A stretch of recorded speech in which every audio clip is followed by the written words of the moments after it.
வணக்கங்க. இப்போ ரீசெண்டாக ஒரு இன்சிடென்ட் நடந்திருக்கு லக்னோவில். அது என்னன்னு பார்க்கலாம் வாங்க, வீடியோக்குள்ளே போகலாம். ஒரு ஆள் வந்து என்ன பண்ணியிருக்கான்னா, அவனோட ஒய்ஃபை வந்து பிஸி ஏரியாவில் கோரக்பூர் மார்க்கெட்டில் வந்து என்ன பண்ணியிருக்கான்னா, அரவுண்டு ஒரு 8 மணி அளவுக்கு ராத்திரி வெனஸ்டே அன்னைக்கு ஷூட் பண்ணிட்டான். பக்கத்தில் இருந்தவங்கலாம் என்ன பண்ணியிருக்காங்கன்னா, இந்த பொண்ணை வந்து ஹாஸ்பிட்டலுக்கு கூட்டிகிட்டு போயிருக்காங்க. அங்கே கூட்டிகிட்டு போனதுக்கு அது வந்து டிக்ளேர் பண்ணிட்டாங்க. அது வந்து ஆன் அரைவல்லையே வந்து அவங்க அந்த பொண்ணு இறந்துருச்சு அப்படின்னு வந்து சொல்லியிருக்காங்க. ஆள் என்ன பண்ணியிருக்கான்னா, அவன் பேர் வந்து விஸ்வகர்மா சௌஹான் அப்படின்னு சொல்லிட்டு அவன் வந்து என்ன பண்ணியிருக்கான்னா, ஹெல்மெட்டில் வந்து அவன் ஒரு பிஸ்டலை வந்து மறைச்சி வச்சுருந்துருக்கான். வந்து அவங்க அந்த ஒய்ஃபை வந்து ஷூட் பண்ணதுக்கப்புறம் என்ன பண்ணியிருக்கான்னா, க்ளோஸ்ட் அப்ராக்சிமேட்டாக 25 நிமிஷம் அதே இடத்துல சும்மா நின்றுட்டு இருந்திருக்கான். அதை ரிப்பீட்டடாக இதையே சொல்லியிருக்கான். நான் வந்து என்னோடய ஒய்ஃபுனால் வந்து பல பிரச்சனைகளாக சந்திச்சிட்ருக்கேன் அப்படிங்கிற மாதிரி ரிப்பீட்டடாக சொல்லிகிட்டு இருந்திருக்கான். அதுக்கு இடையில் வந்து போலீஸ் வந்துட்டாங்க. அவனை வந்து கஸ்டடியிலையும் எடுத்துட்டாங்க. இந்த இன்சிடெண்ட் வந்து எங்கே நடந்திருக்கு அப்படின்னா வந்து ஜெயில் ரோடு அப்படிங்கிற இடத்துல ஷாப்பூர் ஏரியா அப்படிங்கிற இடத்துல வந்து நடந்திருக்கு. விஸ்வகர்மாவுக்கும் அந்த பொண்ணு பேர் வந்து மம்தா சௌஹான். அதாவது விஸ்வகர்மாவுக்கும் மம்தாவுக்கும் மேரேஜ் ஆகி 15 இயர்ஸ் ஆகுது. இந்த கப்புள் வந்து என்னன்னா, இந்த 1.5 இயர்ஸாக வந்து கொஞ்சம் டிஸ்பியூட்ஸில் இருந்திருக்காங்க, செப்பரேஷனில்.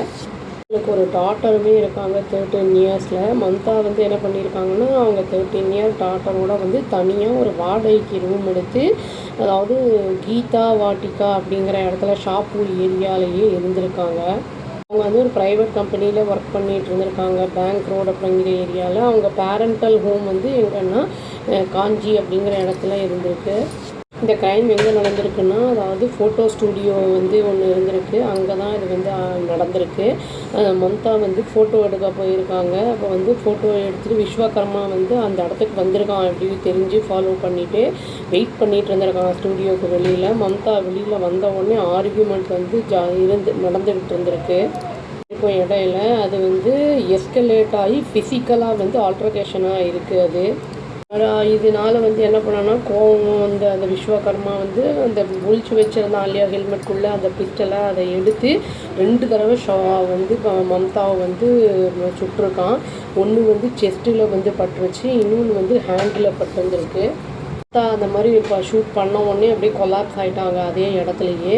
இண்டிவிஜுவல்ஸ் பக்கத்தில் இருக்கிறவங்க என்ன பண்ணியிருக்காங்கன்னா, அவங்க ப்ரைவேட் ஹாஸ்பிட்டலுக்கு கூட்டிகிட்டு போயிருக்காங்க. அங்கே வந்து அவங்க வந்து ஆன் அரைவலில் இறந்துட்டாங்க அப்படின்னு வந்து டிக்ளேர் பண்ணிட்டாங்க டாக்டர்ஸு. வந்து இந்த போலீஸ் வர வரைக்கும் அதே இடத்துல அப்படியே இருந்திருக்கான். அப்புறம் வந்து போலீஸ் வந்து அவனை வந்து அரெஸ்ட் பண்ணிட்டாங்க. ஷாப்பூர் போலீஸ் ஸ்டேஷனுக்கு ஆஃபீஸர் என்ன சொல்லியிருக்காருன்னா, இன்வெஸ்டிகேஷன் அண்டர்வேல இருக்குது. விஸ்வகர்மா வந்து இப்போது போலீஸ் கஸ்டடியில் தான் இருக்கான் அப்படிங்கிறத வந்து சொல்லியிருக்காங்க. இப்போது ஒருத்தர் பிடிக்கலை அப்படின்னா வந்து நம்ம லீகலாக வந்து பிரிஞ்சு போயிடுறது நல்லது. இந்த மாதிரி வந்து ஒருத்தருக்கு சண்டை போட்டு ஒருத்தரை அடித்து கொள்வது அப்படிங்கிறதுனால வந்து அந்த குழந்தை இப்போ வந்து பாவம் அந்த அவனையும் வந்து ஜெயிலுக்கு இழுத்துட்டு போயிடுவாங்க போலீஸு.